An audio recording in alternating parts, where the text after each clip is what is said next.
What's up with y'all? We back for another episode of the Risky Powerhouse. Thank y'all for pulling up for another episode. If y'all new, y'all should subscribe to the channel for sure. In-depth NBA content, basketball content, more prestige guests, as y'all can see.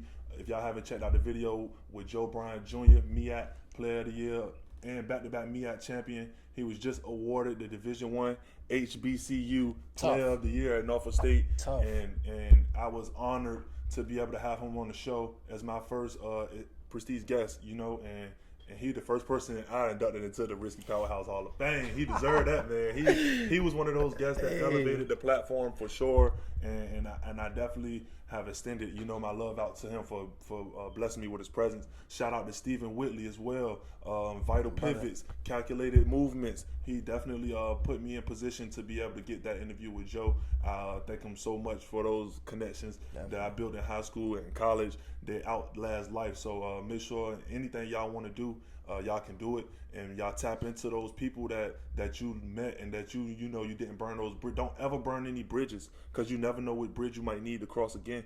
You know what I mean? Because it was a pivotal moment for me, having Joe on the show, being able to have Stanley, Lewis Christian Jr. Hey, bro, give him something, bro. I'm talking, bro. Give him something. Let him know who you are, bro. What's going on with it? What's good, Powerhouse family? Yo, we about to turn up in here. It's your boy, Stanley Lewis Christian Jr., a.k.a. Stan Lou. What it do?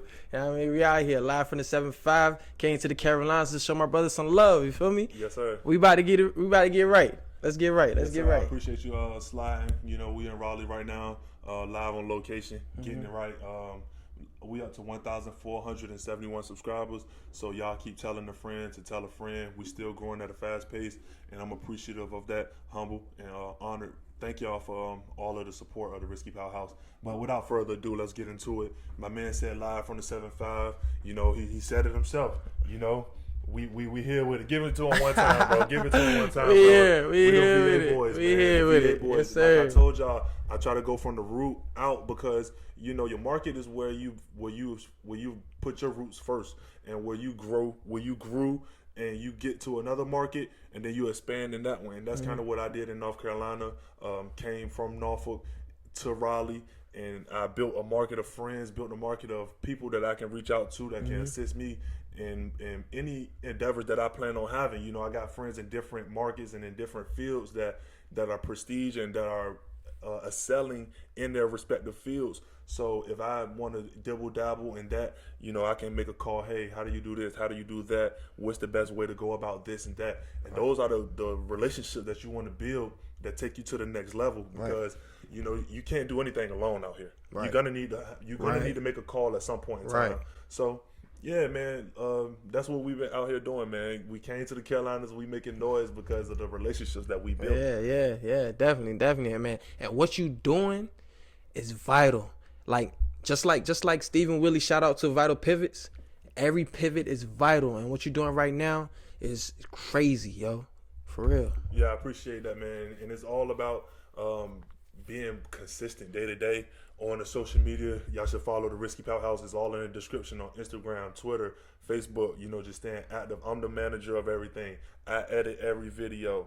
I record every video. Personally, get to every soul I want to touch. Talk that comes on the show. A Zoom call is cool, fine, dandy, and whatever. And we might indulge in that in the near future for some things that I have going on planned. But you know, I want to make those relationships personable because of how people like Stephen Whitley open up doors. You know, when you see him in person and you get to spend time with a person, even if it's just for an hour or two to record an episode, you know, it's a little bit more personable. So that's how I try to do it. And with the conversations, I don't want to have interviews. I'm not out here to question you, dictate you, you know, chastise you, question the question, and you give me answers, and then you leave. Nah, I want to have a chill conversation, bro. Like we in the barbershop, like we at the crib, kicking it, chilling. We just watched the game. We just watched Brooklyn annihilate. Who they just played? I don't even remember. Miami. They just beat Miami. Crazy. Just watch Memphis, no job. Crazy. Go through go through Giannis. We watch both of those games and we just chilling, kicking thoughts and writing out our ideas for the episode. You know what I mean? And that's how I want to build the Risky Powerhouse. But Eating some Bojangles. So eating some Bojangles. Shout out to Bojangles. Shout out to Bohungales. Hey, look, but yeah, man, we both from Norfolk.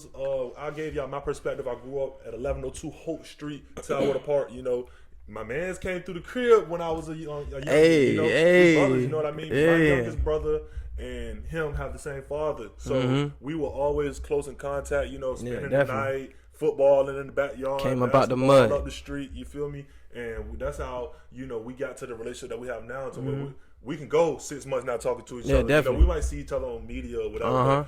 But when we reach out, it's all love because of the relationship, the ground, the roots that we built on, you know what I mean? So yeah, so that's how. So tell people about your personal perception of how it was growing up in Norfolk.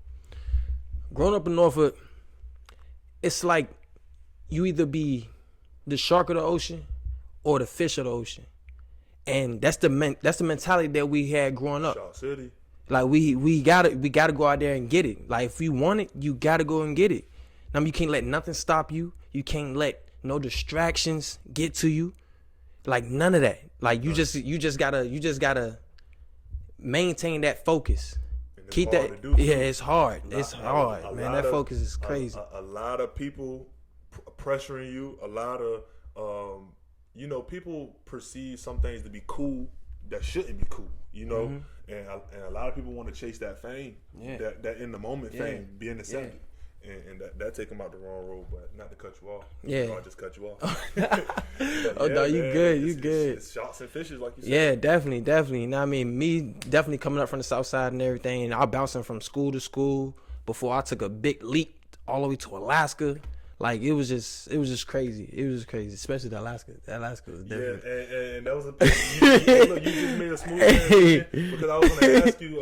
You know, coming through grade school, you in Norfolk, jumping school to school. You know, the lack of stability can be, you know, a dangerous thing. Yeah. When we talk about those distractions and those pressures that come from the outer beings, you know, outside of your porch. You know, once you leave that porch, there's a lot of things that can go wrong, a lot of things that can go right. But like you said, it was a lot of instability, and making that move to Alaska was something that your parents thought might be best for you. Yeah. When you made that move, though, what was that transition like? You know, the 6 months a day, 6 months a night. Man, it was wicked for me, cause like, but adjusting never been a problem to me. Just like I said, like I used to bounce from school to school, friend to friend, neighborhood to neighborhood. So adjusting was always was a no brainer for me. Easy. And everything. So like, but Alaska, I had to adjust like to the 6 months a night, 6 months a daytime. The cold weather get -60.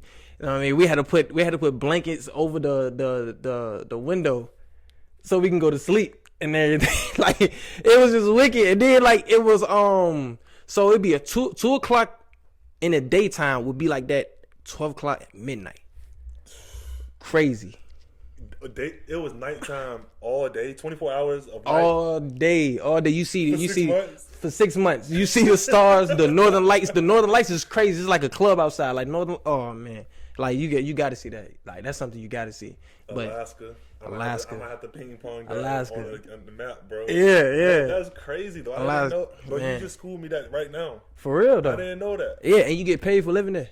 You get paid. You get paid for living there. Bro, how you got 3 in your household? Right. Everybody in your house getting a check for just living there. That is crazy. So you can get up to $1,300. Everybody in the crib. So if you got like 12 kids. Oh my God. Boy, you up.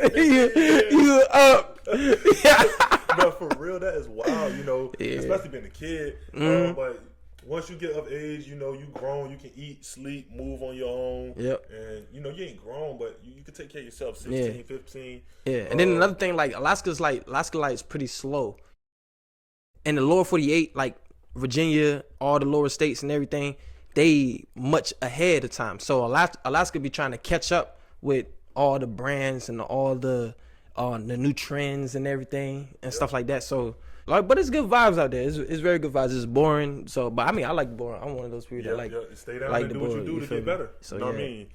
That's how I am out here. Work, grind, That's what it is. That's where the money at. Alaska, bro. Alaska is where the money at, and that's what people come from the lower 48 to go to Alaska to make their bread to come back to the lower 48. Yep. The lower 48. You heard how he classified dude. That's what they say. That's what we say in Alaska. Though. That's what they say. The lower 48. But like, so you get to about 9th, 10th grade. You know, you start to teeter-totter on that move back, and you end up back in Virginia at Lake Taylor High School, and you make that leap into the athletics, bro. And like when you got back to Lake Taylor, and you basically said, "This, I got to put my head down and try to make something out of this." Right. Right. How was those two seasons with Lake Taylor? It was great. I just once again I had to adjust again. But it wasn't too much of adjustment because I was just coming back home. Back home, yeah. You know what I mean, it was coming back home. I just had to get that gritty back into me. But I always had like a little fire in my heart, and at that age, I was a hothead at the time. So being tough, I always had to show that I was tough because everybody would try to try me because I'm tall, slinky. Yeah. You know what I mean, stayed in the weight room. You know what I mean. So that but them seasons was humbling too because I had to fight. I had to not only fight for myself, I had to fight for respect for the basketball program as well because we had like a little controversy with the football team and the basketball team. Like, well, it's Lake Taylor a football school or is it basketball school? Mm-hmm. You know what I mean, and stuff like that. And so it was a lot of stuff that we had to fight for, and we had to I had to cover much ground with just building up my own name and everything. Yeah. So I'm familiar because you've been away. Yeah, and my brother Stanley was. He a legend at Lake Taylor. So, right. You know what I mean? So I had to build my own name and stuff like that. I had to follow his steps, but my role was basketball. So now I mean his role was like football and all that. So, but yeah, them seasons was amazing. I'm thankful. Shout out to Kenny Brown, Tyrann Matthews, Yogi. That's my dog right there. Yeah. But shout out to them. They helped mold me into the man that I am today, and especially Tyrann Matthews. I mean, he schooled me about life. He disciplined when I needed the discipline. Mm-hmm. He really showed me what I'm getting myself into life, and he was preparing me, something that I needed as a father figure, and he was definitely there for me with that, for sure. Yeah, in that regard, a lot of guys be kind of searching for that, direction. Like, you don't need somebody to force you to do something, but some kids need to be coerced. Like, that's what it is. Like, just show me the way. When you got a 10-year-old, 12-year-old, 13-year-old, if you allow them to not do nothing every day, they never gonna do anything every day. You gotta put them in those fields. You gotta put them in those rooms, in those theaters, in those ballerina classes, whatever it is. Right. And you gotta show them that, okay, when it get hard, this ain't always the time to quit. This ain't the time that you dislike it. This is the time that it got complicated. Right. You know what I mean? You can fight through this. And once they break through, then they can make the decision if they like it or not. You got to make sure you teach kids not to quit on themselves and all that stuff. Mm-hmm. And that's how you learn that stuff, by putting them into something and then making them fight through that first difficulty, or, when it get tough on them, and then when they break through, they feel better about themselves. Mm-hmm. You know what I mean? They build confidence. So, they might not be successful in basketball, football, or whatever, but they could be the best accountant that can get a job 6 figures here, or they can be the best architect that, right. Set up the next mansion in ATL. Right. They can be the next whatever, right. Bro, billionaire banker, bro. It's crazy, and it's crazy that you say that because, like, coming from Norfolk, coming from Virginia, and having that transition to Alaska and everything, I was always taught sports. You know what I mean? Yep. But I always had a passion. For like poetry and music and stuff like that, but just being artsy type deal. Yep. But I never like brought that out to my peoples because I thought that ain't what they was looking for. They was just looking for the next big thing in sports. Yep, I mean, that's Michael Jordan. You know what I'm saying? That's Michael. Exactly. That right there. So like, and then when I got to Alaska, my horizon has expanded. I opened it. Yep. You know what I mean? And then that's when I got more in tune with my music. I got more in tune with being artsy, like drawing, dancing and stuff like that. But yeah, it was cool. Like, when I was short dancing, I mean, now that I'm tall, like, I mean, I can still get down. I can still boogie, you know what I mean? I can still boogie. I can get it right. But it's just a little long. Everything a little long. So coming out of Lake Taylor, you had a few options. And, like, once you had to make a choice extend your career outside of high school, you know, it ain't free no more. Now, when you making business decisions, it's life now. It get real. Right. What was that first move like coming up out of Lake Taylor, pursuing, you know, the dream? But it was shaky though, because I didn't think, because the numbers that I was putting up at Lake Taylor, I thought I was gonna get like, I mean, I was getting letters and everything, but no coach like really came to the schools, you feel me, looking for me and stuff like that. So I was like, yo, am I not like the player that I want to be or whatever? And then so I went to this AAU tournament out here out Greensboro though. It was Prolific. I think that's what it is. Prolific. Shout out to Prolific. Went there. This coach saw me with prep school, and he signed me. He was like, "Yo, I want you to sign with me. I'm gonna get you ready. You can go D1, stuff like that. Like, just give me the rundown and everything like that." And so I took that route. So right after high school, I went to a prep school, and yeah, it wasn't what I thought it was gonna be. You know what I mean? It wasn't what I thought it was gonna be, bro. Like I lifting wise, I got better. Yeah. But far as basketball, IQ and all that, no. But a mental standpoint, this is what I learned. I learned to get mentally tough from the hardships that I was having at this prep school and everything. And I made my mistakes, but I learned from every mistake and everything. So, and then after that, but I had no guidance though to tell me to wait. Don't take this offer. We're gonna find something else. We're gonna put your name in a portal and get you to be somewhere else. Right. You know what I mean? So yeah, like we said, it goes back to that figure that you need. That it's hard to teach somebody how to get money when you don't got money and you ain't never get money. You know, it's hard to teach somebody how to be a millionaire when you never been a millionaire. And that's the extreme, but that's where we making decisions on our own at 18 that's gonna propel us to 25, and we don't really know the consequence of a bad decision or how long it can set you back. And that's where you start to kind of settle. You know, you don't even know you settling. You think you splashing into like the best opportunity, but it's really not. You know, it's the best opportunity to you. But in the reality of things, you know, another week, maybe another two, you know, pivoting this way, going that way, might have been better. You know what I mean? But it's all hindsight now. So Rio Grande was a school that I started off with, and I redshirted my freshman year there. Right. And then right after that, I played my first year, and it was good though. Like everything, it was out of the way, but it was good for the type of person that I was like I needed to grow into. Yeah. And everything. And then the coach there, shout out Coach French.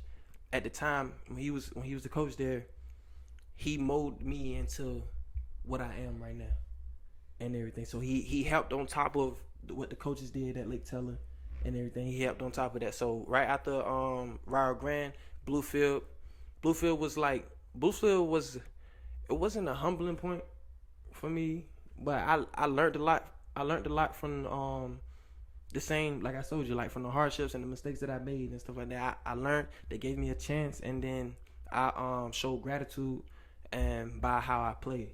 Yeah, for sure. Yeah, for sure. Had some good years. Had a first team all conference year.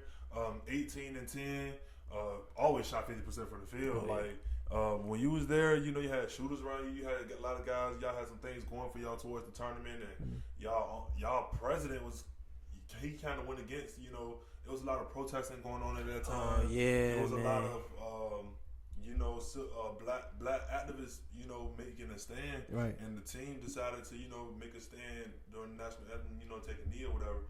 And the president of the school, he went with the outer side. Yeah. He wasn't. Yo, I'd rather not have a basketball team. Yeah. Because he have a basketball team than. He was more. He was into the boosters the and like he cared about what the boosters were saying, not what we were saying.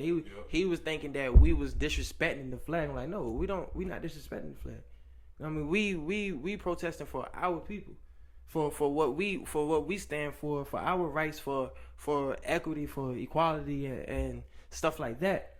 Like we wasn't like, oh, we're gonna do this because we don't like the flag. No, we're not doing that for that. We doing that for the people that died for that, not die for the flag, but die under knees of police officers and stuff like that, and and the invading of the Capitol building, like.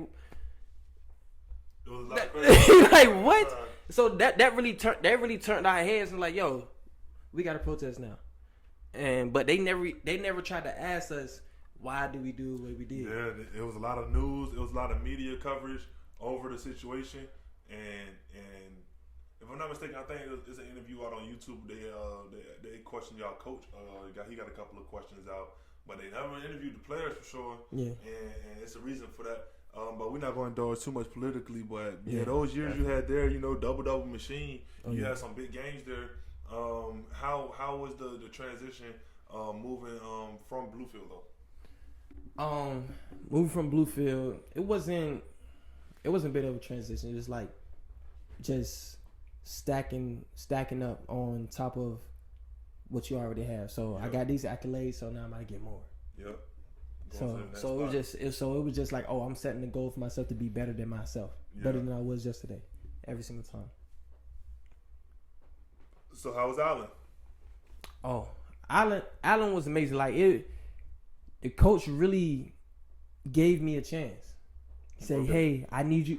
I want you to come out here to do this for me. I'm gonna give you the blueprint. I just need you to follow the blueprint." And bro, 6'7", 220, pretty solid frame, small forward, power forward type of player, slashing off the wing, catch and shoot, definitely initiating in the mid post, see a lot of that. I definitely get to the free throw line often, 75% free throw shooter. Definitely show a versatile arsenal in terms of how you can run the lane, run the wing, and handle as well. So when you see those 12 rebounds, that pop off the page. In terms of being a 52% shooter from the field as well. Like, that's efficient. You know what I mean? That's highly efficient.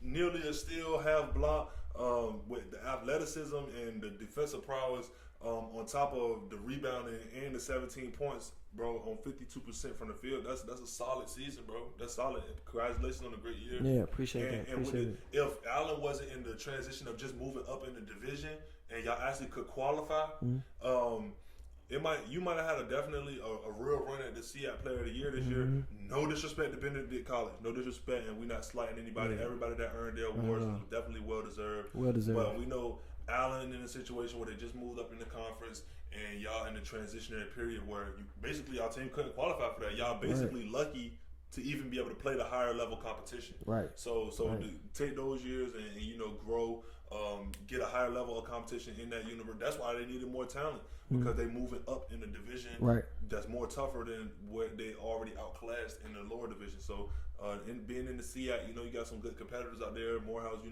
a lot of HBCUs too as well. So congratulations on a great year, bro. How was that year? I'm pretty sure it was fun out there. Yeah, it was fun.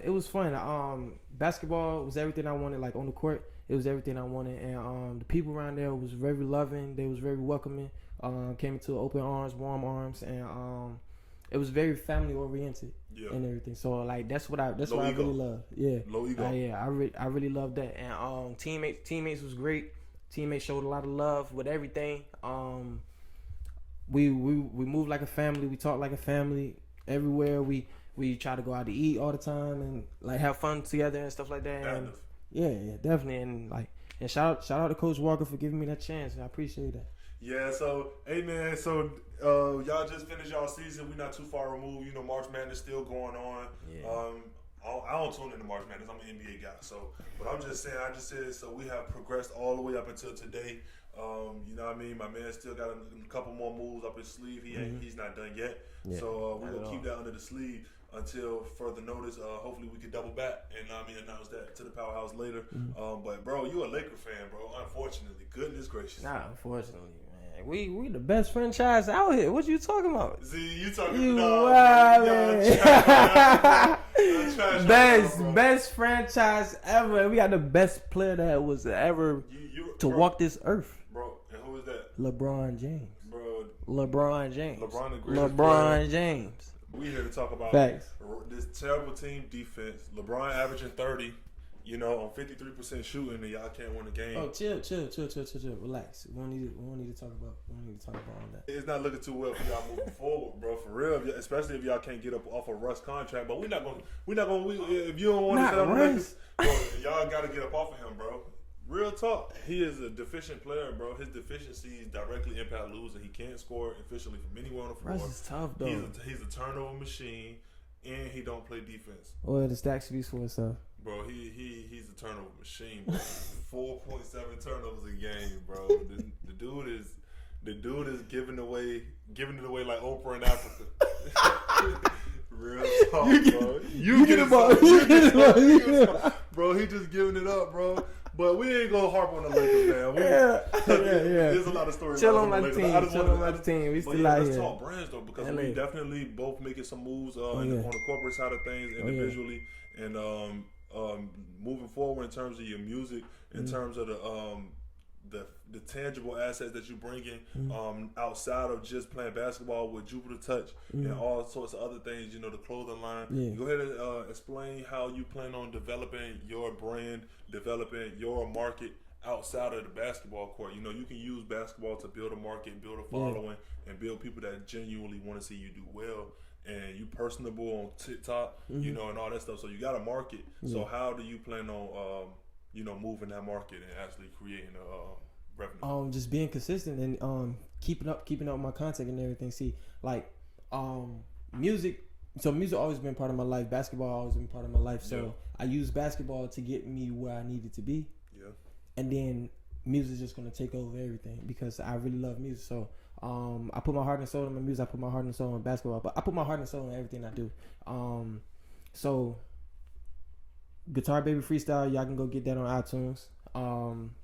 But I got more content get ready to come, and we're gonna take over. My clothing line, Posy, that's getting ready to come out soon. So be on the lookout for that. But I've always been into fashion and everything. I like live colors, and I like comfortable clothes that fits and stuff like that. So like, now I mean, Posy mean a lot to me. I gotta spread the peace, love, and positivity. So that's what Posy mean. And Jupiter's Touch is my massage business. I brew it up.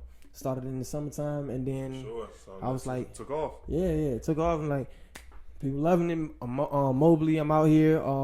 At Jupiter's Touch. It's my it's at all social medias. That's gonna all be in the description below. Definitely, when you start to think about branding yourself outside of things, it can go from just, you know, massages to, you know, teaching people how to do it and creating your own curriculum, creating a studio where you can, teach people, bring people in, create revenue, and it can be more than just that. Yeah, that's exactly what I want to do in my life. Winding down life. Because I want to build. What I want to do is I want to build an art center. So it's gonna be like how recreation center, like how we was growing up. We'll go there, we'll play pool, we'll play basketball and everything. But no, it's not gonna be that. What it's gonna be is we're gonna come and we're gonna be creative.